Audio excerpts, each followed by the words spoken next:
getting out is definitely a good thing for myself today. So yeah, it's one of those days.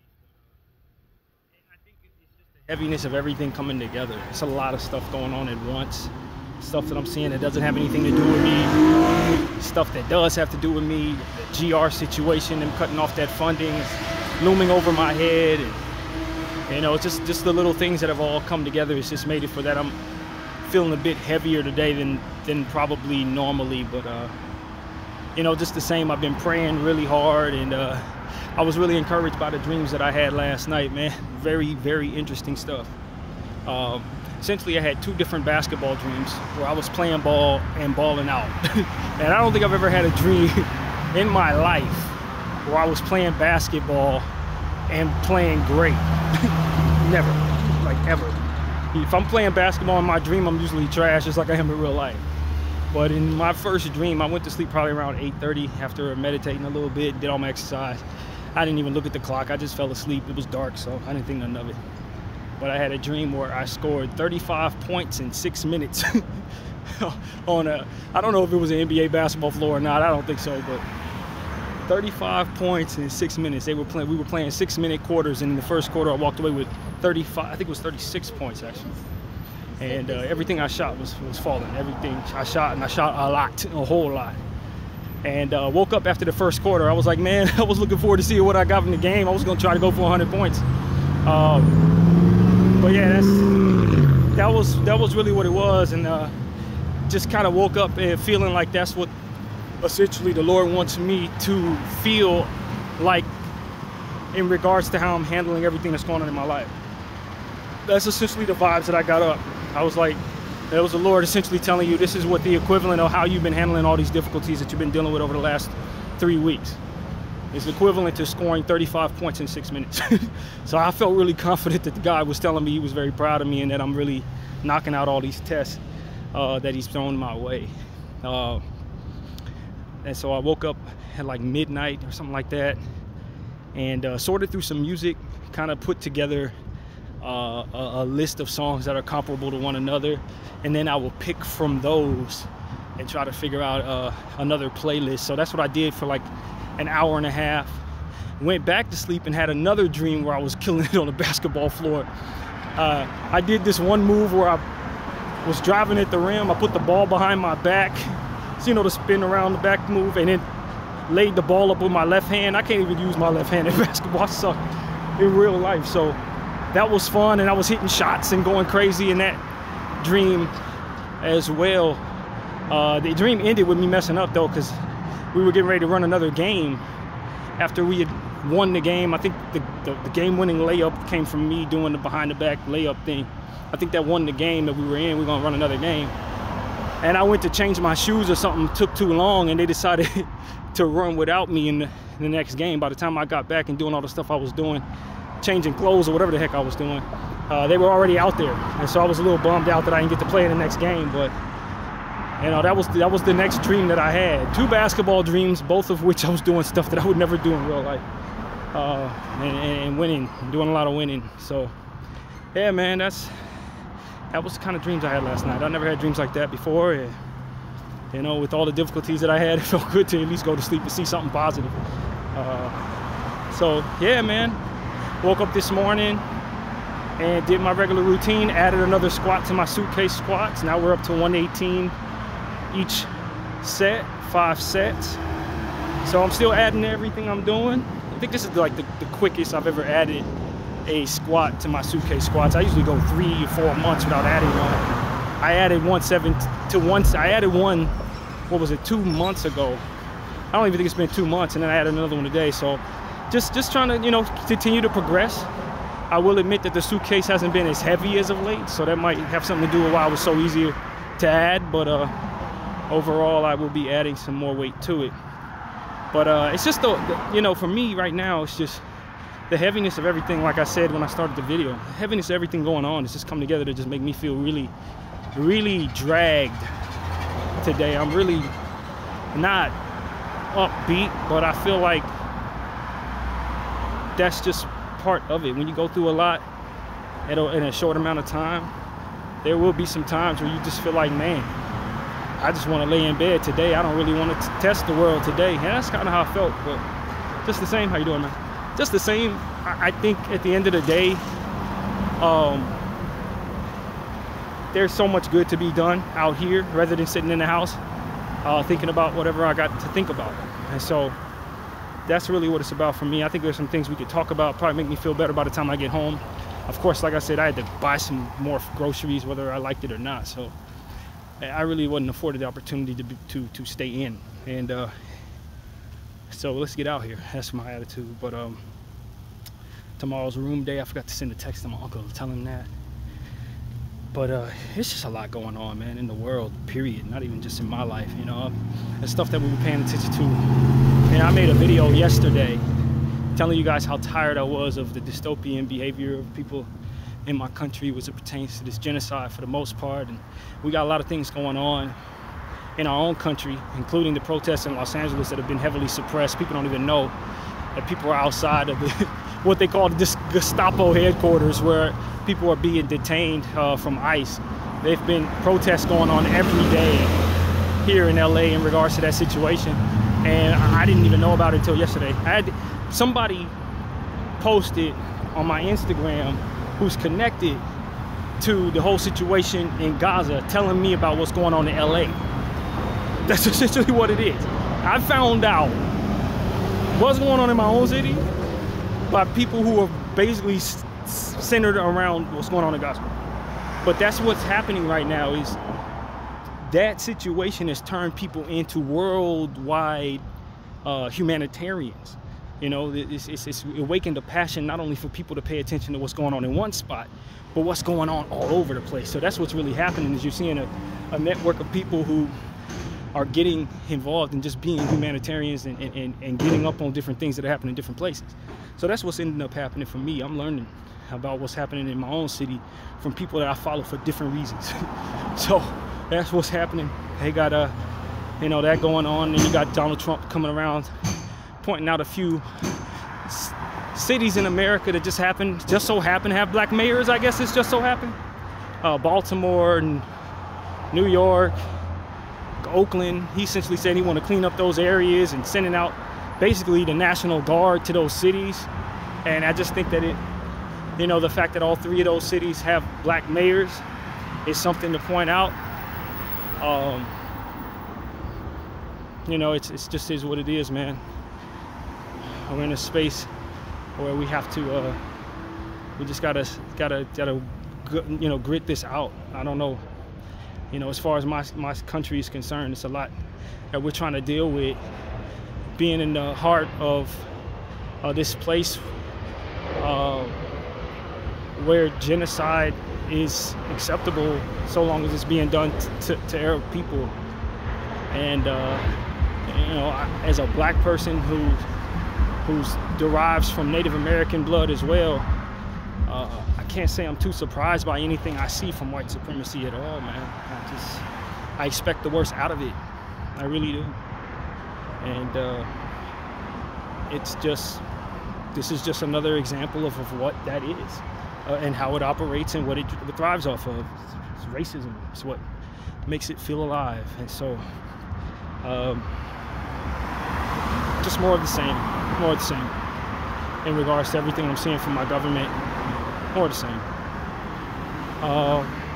So, you know, and then yesterday, the entire final crew on the ground in Gaza that belonged to Al Jazeera, which is a news station.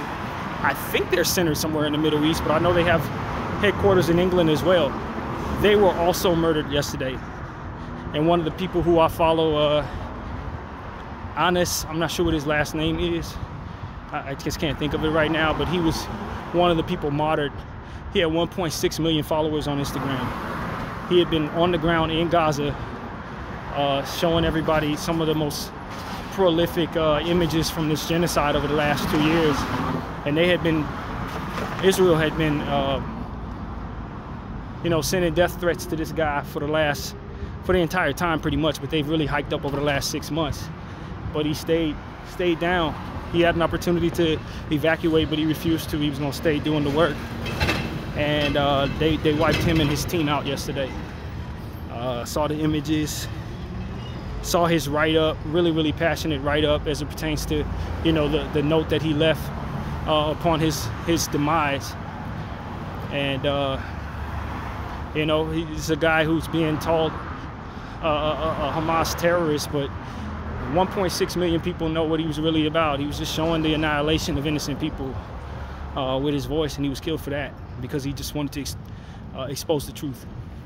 And he's one of thousands. I don't want to exaggerate. I'm not certain the number, but one of many press members that have been killed in this 2-year span, targeted directly by the IDF clan with the sole purpose of silencing those who would expose the truth about that genocide to all of us.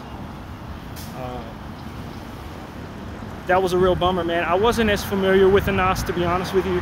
I follow so many people on the ground out there, and I follow them in mass a lot of times. I'll follow 6 and 7 different people at a time, so I follow almost everybody probably out there in Gaza on my Instagram. So I wasn't overly surprised to find that I had already been following him. He's just one of many, man. And I don't really know who all I follow, to be honest with you, at this point. But he was definitely on my Instagram, and he was one of the more famous guys out there. One of the more famous ones, one of the more well-known ones, man. And it's a lot of people hurting today because of what happened there. So, you know, I just send prayers out to everybody who's being, you know, stricken by this circumstance in whatever form you are, whether you're out there dealing with it or on the sidelines, rooting the resistance on. I really feel for you. Yeah, man, it's a lot of hurting going on today. I mean, obviously we hate seeing anybody pass away. We definitely hate seeing any innocent people lose their lives, but sometimes people become like family to you when you follow them. And for a lot of people, Anas was like family to a lot of them. You know, I have some people that I follow closely in this situation. When you see Anas pass away, you just wonder how much time those people have left, you know what I mean? If they are gonna have their lives taken in the process of this ethnic cleansing. And that's what I wanna say to everybody. I guess this isn't new. I don't think I've said anything new, but like, we gotta know that these are people, you know what I mean? These are human beings that are having their lives tortured and taken from them, and are having a lot of psychological as well as physical damage being done to them. And I think a lot of people who support their demise don't have a clue of these individuals. They just believe what they were taught about these people and are moving forward in trust that this is for the betterment of their own people. But what I'm here to tell all of them is that if you're certain that these are bad people that you're hurting, I'm telling you that your certainty fails you, because I'm following a lot of these people. I'm following them close enough to know that they're not what you are telling yourself they are when supporting their demise and supporting the slaughtering of their people. I wasn't in a position to say that before this process, although I would have thought it and believed it. But at this point, I can legitimately say that Israel is hurting good people with their intentions to ethnically cleanse the land of Israel so that they can reserve a state for white Jews. And that's exactly what's happening here. They are killing and torturing and punishing starving good people so that they can reserve a state for white Jews. And that is all that's happening here, man. They are sacrificing the lives of good people so that they can feel safe doing something that in any situation we would consider evil. They're hurting people. Real people with personalities, with lives, with families, with contributions they could provide the world, they're hurting real people, man. Real people.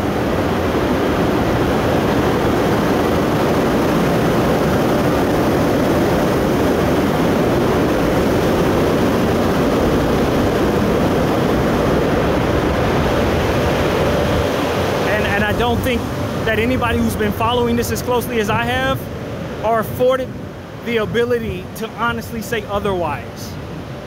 I don't think we're afforded the ability to honestly say otherwise. And I want to tell all the celebrities out there and all the people who are interested in PR conversations and anyone who's interested in marketing to any group of people or any human beings. If your interest is what I'm interested in, algorithms even, AI, if you're listening, whatever. What you have to understand is these individuals that we are seeing being slaughtered, a lot of them we're growing to appreciate and be attached to and interested in the same fashion that all these other things that you study. And if you value giving us things that we're interested in, then that logic needs to bleed over into this particular category of what we're talking about here. Because the Palestinian people have images and individuals and characters and personalities that we're learning to desire to see continue in our lives. And if you snatch them from us for whatever it is you're trying to do, you're hurting this aspect of what it is that your interest is. You are betraying a point of view in the functionality of the common person who's paying attention to this, that maybe you've spent a great deal of interest in trying to preserve and center yourself around understanding. A lot of you guys, you've paid celebrities $1 million, $100 million, whatever you're paying people, so that these same eyes who are interested in them will continue to return to them. What I'm coming to tell you is that same interest that you are so invested in, when a lot of us are now being pointed at some of these characters in Palestine. They hold a great deal of value. You're leaving a lot of money on the table, killing these people instead of marketing them. And if ever there was a conversation to appeal to the person who's considering numbers, I want you to pay attention to the numbers that a guy like Anas was garnering. All you money makers out there, he had 1.6 million followers. You killed off somebody that was garnering that much attention for whatever reason. How many of your companies would have benefited greatly from having him next to you with all of those eyes on him? How many of you would have benefited greatly for having him wearing your product while he was giving us his conversation? In whatever form or fashion he draw this much attention, you left money on the table. And most importantly, you allowed Israel to snatch that potential from your grasp. And there's more where that came from. Because Palestine has many of these faces. This resistance has many of these faces that I've come to understand that I crave seeing in my phone every day. Some for reasons that have to do with the resistance, others for reasons that don't have anything to do with it at all. It's just because the humanity's on display and these people are marketable in the environment that we're growing into, where people have a heart for humanitarian conversations and ultimately humans all over the world. A lot of you need to start understanding that the people that you say are others are now being considered together with the rest of us. Slowly but surely, we're getting to a place where we're starting to be able to put a face to the images. And the images don't tell the same story. They don't tell the same story. The images do not tell us the same story about these people that you've been telling us for years. About Islamic people, about the way they practice, about the, I guess, the violence in their hearts. What we're learning as we're looking at these people, as they're displaying to us what they're going through, is showing us nothing of the sort. And I would tell those who are in position to push this narrative on us that we need to continue on a path that we were on only when we didn't understand this, to know that we're not going backwards in regards to our understanding about the humanity of these people. You're not going to be able to tell us that they want to kill people, that they're interested in hurting people, that they don't accept people, that they've raised their children to harm people. Because I've seen enough representations of their children to know that that is not the case. I've seen enough images of them in my phone communicating to me what their interests are to know that that's not their image. And that's the difference between the world we're in and the world we were in. Where you could tell me that people in the Middle East are this, and this, and I would trust you. At this point, I've been able to connect with them, read their energy with my own eyes, and come to a conclusion that what you've told me are nothing but lies about who these people are. That maybe, just maybe, you haven't humanized these people either, because you've been floating these same lies amongst each other without actually doing what it is that I've been able to, which is connect. And in that connection, maybe you would change your opinions too, as you're coming to certain conclusions about who's over there and what they're doing. I just think we need to get to a point where we need to react to that.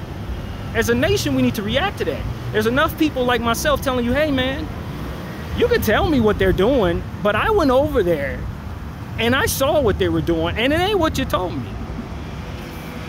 And so if you happen to be wrong, are you okay with being wrong? Is that the plan, is to lie to me?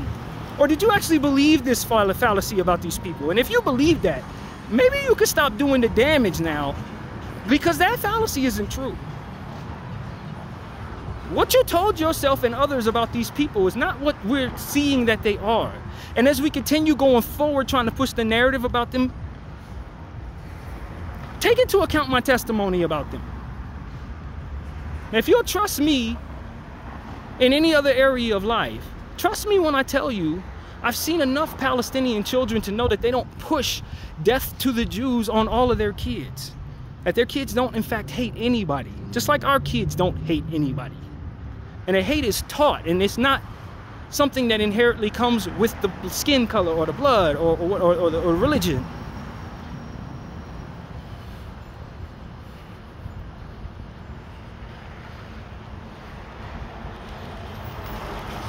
I think most of us who are paying attention to this also understand that a lot of these allegations are actually confessions, because what we are seeing is poor behavior and terrible treatment from the people who are saying don't trust those other people. That's what you're seeing. If you're following the same thing I'm following, you're also seeing settlers in these places treating everybody around them poorly except one another. And you're seeing officials from their governments stating that their intention is to just do harm to these people because they won't leave, but won't allow them to leave just the same.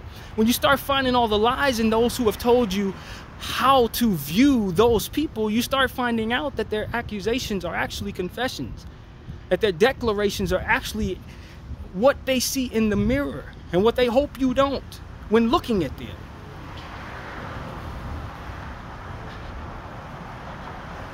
I find myself not wanting to focus too much on them in this conversation, but it is there to see just the same.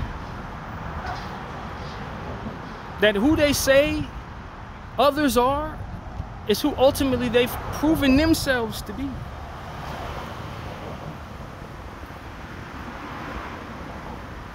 And I will give fair credence to the idea of, if I've done something wrong and I got away with it for a time, and the people I did wrong to are still in place, then if I'm going to proceed to keep myself alive, I do have to protect myself against the wrath of those I've wronged. For better or for worse, morally, my position is to self-preserve. And so I'm going to want to protect myself from those that I've done whatever to. I understand that. I think you deserve what it is that's coming your way, but your position doesn't necessarily need to offer yourself up to slaughter, Israel. I get that. Just because I believe you deserve to fall doesn't mean you need to jump. not from within your position. I understand that. And I think that this is a great deal of what it is that we're seeing there. They know they've done wrong to these people.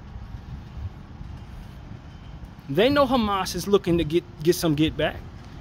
And so if they're going to continue to keep their position as the conquering people, they got to erase Hamas. They got to erase who's looking to hold them accountable for the things that they've done to them. Or lay down and get slaughtered. That's what their position ultimately is. For better, for most definitely worse.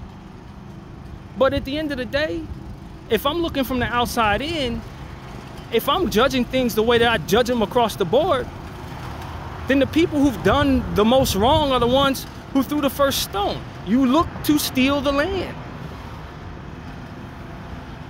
Their reaction to you stealing their land is to try to do whatever else they need to do to get the land back. I don't know that there should be considered irrational in that reaction. I don't think anybody should be considered irrational when they retaliate for something that happened to them. And then furthermore, not only did something happen to them, but the people who did it then danced in their face and rubbed it in and taunted them all the way. I don't think the reaction that you would expect would be that they would be at peace. Every man has an ego. Every man has pride. And when you rupture that pride, you can expect a reaction from that man.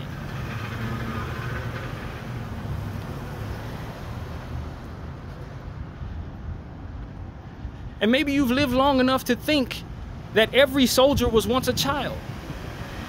Maybe you lived long enough to think if you're going to truly destroy a ninja, you likely need to do it before he trains to become a ninja. I too understand that thinking. It's warped and it's messed up, but it's not, I'm not like lost on that. Morally, it's horrible. And so is everything that you did to put yourself in a position to do what you did and have these consequences upon your character. None of this is irrational when you consider it.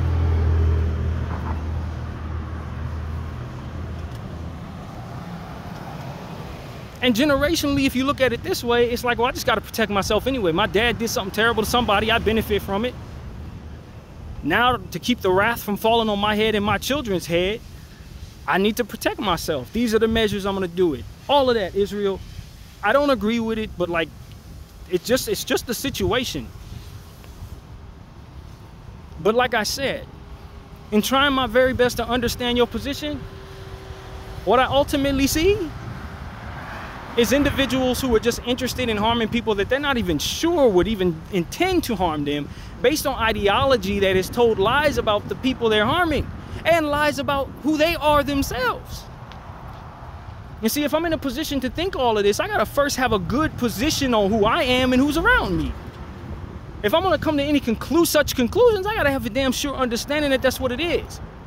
And if you were so sure, then why am I, someone on the outside, looking at them, seeing something different than what you tell yourself and what you tell everybody else about those people?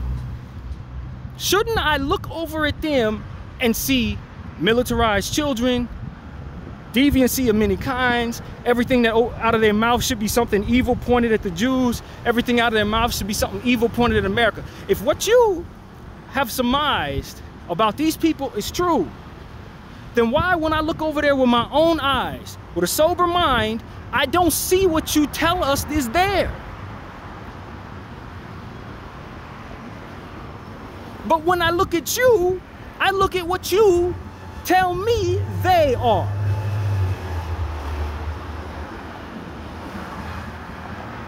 And you want me to sit in that space and trust you when all of this is proven to me? It's not realistic. Is it not?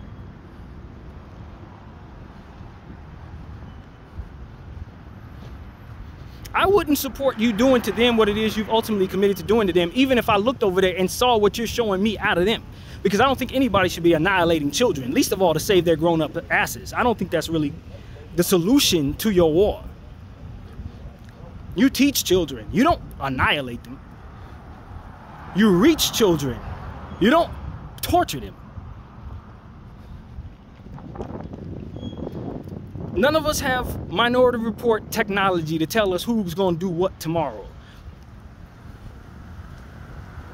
So you can't effectively tell me that you're actually annihilating your future enemies by annihilating a bunch of children and fetuses. You don't really know what they're going to turn into. You're just saying you're going to go forward with whatever, however you feel.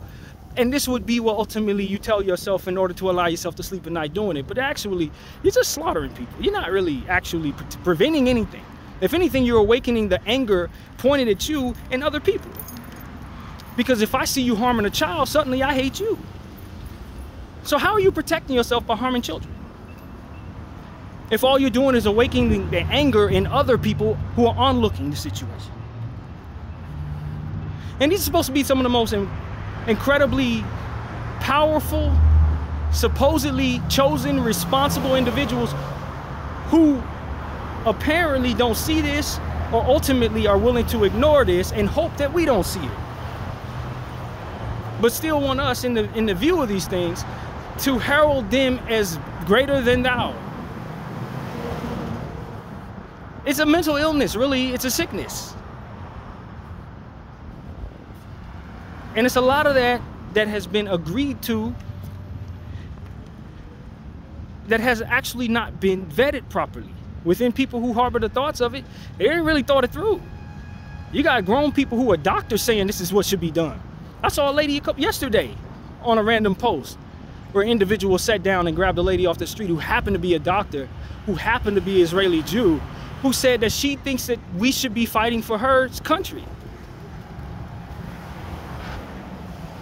And if as a doctor, she's supposed to be one of the most intelligent.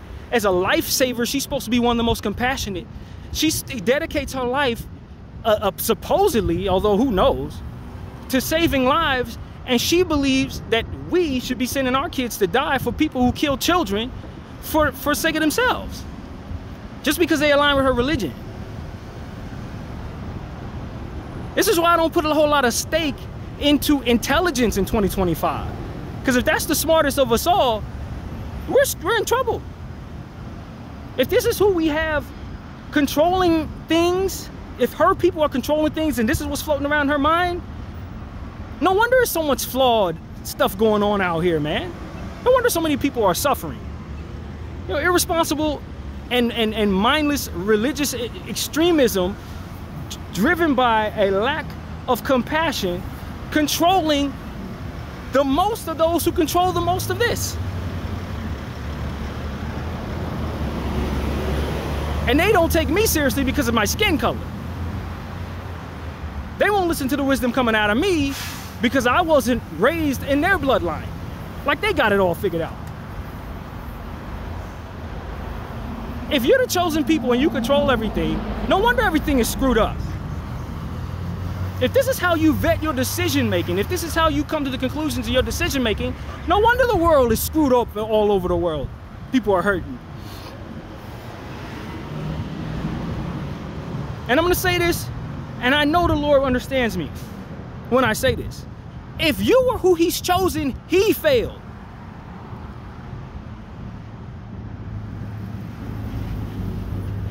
If you are who he prioritizes over everybody else, he's showing us a flaw in him.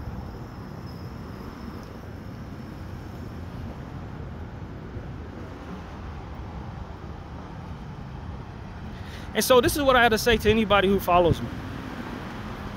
I understand a lot of the positions that Israel wants to take. If you take two other characters and you place certain realities in front of me, you can justify damn near anything that they're trying to do. Believe it or not. I wouldn't agree with it, but it's not like I would expect them not to do it, is essentially what I'm saying. Any other two characters, yo, you prove to me that people are raising 3-year-olds to kill people, then I will tell you, yeah, it's probably in your best interest to defend yourself from them 3-year-olds. I don't think you should annihilate all of them as fetuses, but if somebody's holding a gun pointed at you and they willing to shoot your kid down, and they happen to be a kid, maybe you should probably do something to protect your family. I understand that. But that's not what these two characters are. That's not what they're showing us. That's not what's there when you look over with your own eyes and a sober mind. That's not what you're going to see.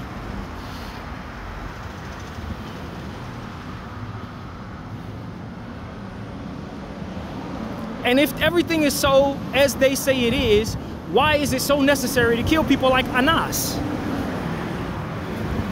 who's just showing us what's on the other side of his camera? If you're doing what's righteous, then he ain't showing us nothing that you should want us not to see. It shouldn't be necessary to knock him off if what you are doing is what you say you're doing. Why you gotta kill the members of the media if there's nothing to hide? If you think what you're doing is so right and you think we're gonna align with it if we just see it the way you see it, why do you have to kill the people who are showing us what's going on over there? Why is that necessary? Unless you think you're doing something we will consider wrong. And unless you're unapologetic about it and know you have better methods that you can use, but choose not to use those methods anyway. Because if you were doing everything on the up and up and it was what you said it was, it would never be a reason to kill so many media personnel on the ground in these places. I want to ask, what is a reasonable person supposed to think in this regard? Am I supposed to ignore all of these different things that I've said and just say, yo, we trust them? We trust them even though they're proving themselves not to be trustworthy? We trust them? Why would that even be? Why would I even have to say that? Trustworthy can display that he's trustworthy. I don't need a cosigner to tell me such. If his disposition is proving him untrustworthy, why would I be then punished for not trusting him?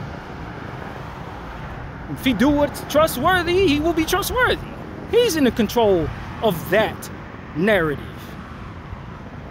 But if he wants to go against the reality of such narrative to align with his own functionality as a person who's just intentional on doing things the wrong way and getting away with it, then of course it's necessary that he silence those who are showing me he's doing something he shouldn't be doing and trying to get away with.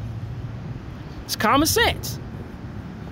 When a bad guy on the street robs somebody, this, that, and the third, and they don't have a mask on, a lot of times, depending on the individual, they're gonna want to eliminate those who are witnesses to protect from being seen, to protect from people being able to tell anybody what they've done, keep themselves from having to go to prison or worse for what they've done. They eliminate the witnesses.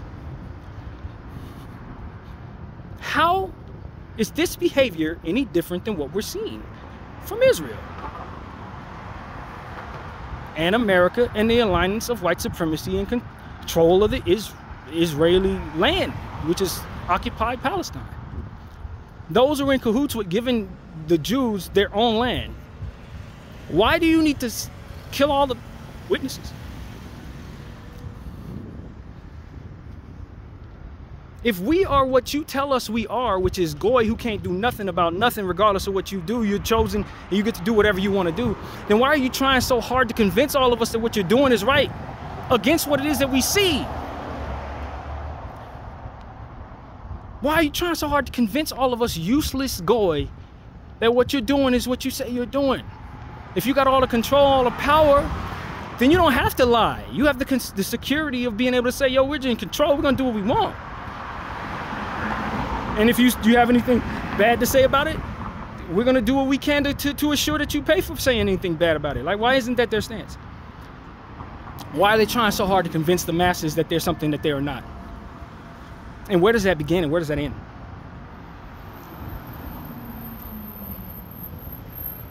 These are all the questions that I need Israeli citizens and those who benefit from this, American Israeli Jews, to think about. If your government isn't responsible enough to funnel food to your hostages, and I'm seeing footage of your hostages starving, at what point in time do you start realizing that this is not about the exhaustion of you? Just like every human being needs to come around to understand that they've been patronized and had their sense of self be exploited by those who want to manipulate that. Do you, in your space of being exalted over others, think that you're also above being manipulated by your own government? They're telling you that they're fulfilling some prophecy in a book. No, they're fulfilling a land grab. And the more you learn about what it is that happened in regards to that land grab, the more you realize that they didn't even take the land that you have because it was written in that book. They took the land that you have because Britain told them they couldn't have the first choice and the second choice and the third choice of the land that they were hoping to grab and allegedly reserved just for you. When you look around at all of us, all the goy, and you learn and you see the inner workings of all the different things that are going on that come together to be what it is that we think it is versus what it is that it actually is, don't you see how the application of manipulation and exploitation of one's own self-righteousness is also applied to you in this situation? That you are just as discardable as the goy? Do you not understand that? That they will throw you to the wolves and bury you alive if it's within their benefit, just like they're doing to the people they told you to hate. Don't you see that? You think you're the only ones that wouldn't be manipulated? There's so many holes in the crap that y'all believe, and you're just going head first, willing to die for it. At some point in time, I must ask you, do you not see that I see something in what it is you're doing that isn't what you say you see there? Do you not see that? While you're looking at me saying I'm a bad guy because my skin is black, don't you see that I see what they're doing to you? I'm telling you. And I tell anybody who listen to me, this generation, alive today, you are not important to the people who control today. They don't care about you. They have 100-year plans in place. You're not expected to be alive for the completion of these plans. You are supposed to be exploited and discarded of while they build what they're building. They don't care about you. Ain't nothing they doing about you.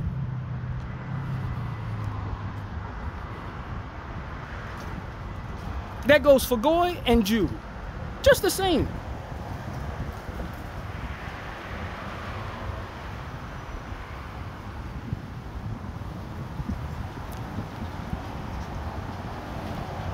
And I tell you, as sure as I'm alive, I've come to realize that there are people who are willing to live and die for this Israel thing who don't really actually know what it even is.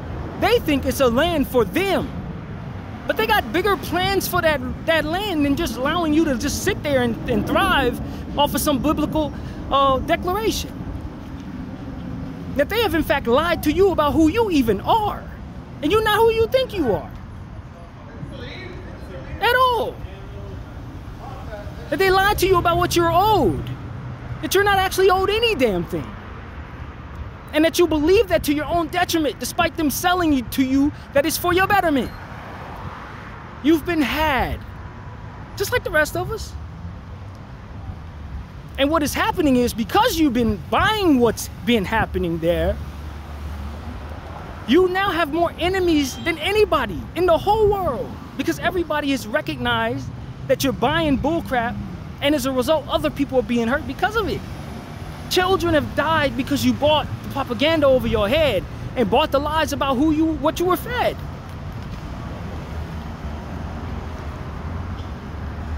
You're being left to slaughter, just like the people that you support killing. You are even in just as much danger as them in some ways, because now you can't even leave that circumference of that land without being targeted as somebody who wants to hurt children. In a land full of parents, in a world full of parents. Like, I don't think people really get this over there. I don't think they really understand that they've been had, man. They still think this is about them.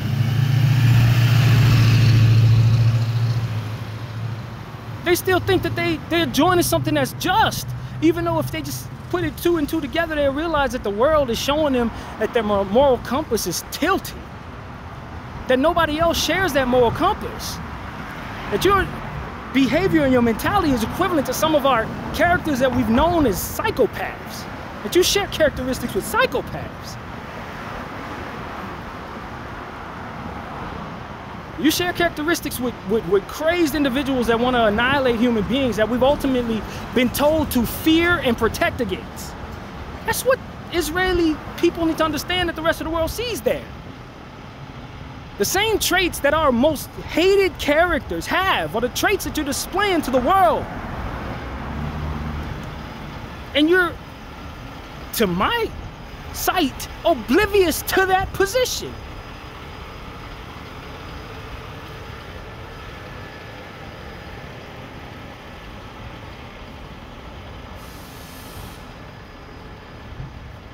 As far as I can tell, you can't even see that. You don't even realize it.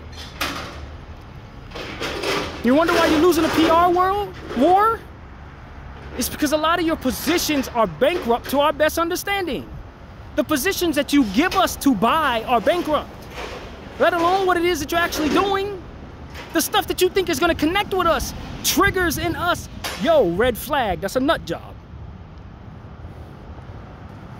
These are the lies you're telling us. That's what they trigger in our head. The things that you tell us that are supposed to justify, that are supposed to connect with us so that we agree to do what you're doing. Those things, what I'm telling you, are red flags to those of us who are paying attention based on how we were raised. Your disconnect from us is feeding you into the mistrust that ultimately you are trying your best to work around. Your lies are bankrupt. Your truth is bankrupt. Your solution? Stop believing all the stuff you've ever thought or believed.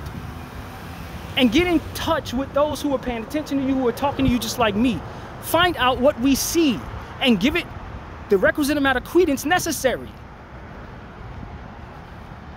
Because what you're going to find out is you weigh it enough, weigh your position versus the rest of the world's enough time, and what you're going to find out is what it is I just expressed to you. That you have in fact been had, that you have in fact displayed to all of us a sense of insanity and moral bankruptcy. And then you will see the results of what it is that your actions engage in, doing nothing but putting a target on your back, making the world in fact less safe for you as you move.